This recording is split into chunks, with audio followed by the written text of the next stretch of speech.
देखिए, Indian constitution में जो रिजर्वेशन का प्रावधान किया गया यानी कि आरक्षण का, उस आरक्षण को देने के पीछे जो मंशा थी संविधान निर्माताओं की, वो समाज में सामाजिक न्याय की स्थापना करना था, सोशल जस्टिस।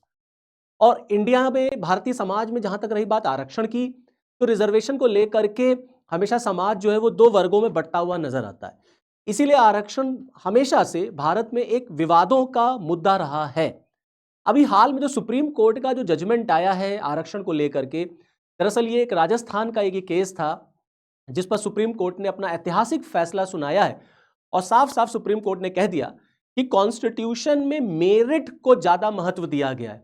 और मेरिटोरियस स्टूडेंट, चाहे वो जनरल कैंडिडेट का हो, चाहे वो जनरल कैटेगरी का हो या रिजर्व कैटेगरी का हो, हमें मेरिट को सम्मान, मेरिट को रिस्पेक्ट देनी होगी।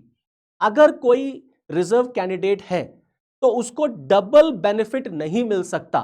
सुप्रीम कोर्ट के जजमेंट में साफ साफ कह दिया गया। यानी कि अगर कोई रिजर्व कैंडिडेट है, यानी कि एससी एसटी ओबीसी का कोई कैंडिडेट है और उसके नंबर जो है वो जनरल कैंडिडेट से ज्यादा आते हैं, तो उसको मेरिट के आधार पर जनरल कैटेगरी में उसकी फाइट होगी। मतलब जनरल कैटेगरी जो है वो ओपन टू ऑल है।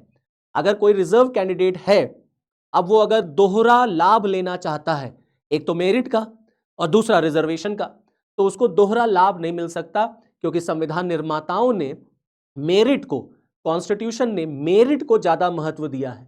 और यहां पर हमें इस बात को भी इंश्योर करना होगा कि समाज में किसी के साथ कोई भेदभाव नहीं होना चाहिए, ताकि आरक्षण का जो मूल मंत्र है, जो मूल सिद्धांत है, सामाजिक न्याय, उसकी स्थापना की जा सके। इस संदर्भ में सुप्रीम कोर्ट ने लंबे समय से जो बहस चल रही थी, उस पर अब सुप्रीम कोर्ट ने फुल स्टॉप लगा दिया। वैद आईसीएस लखनऊ, 4 दशकों और 3000 से ज्यादा सिविल सर्विसेज सिलेक्शंस का भरोसा।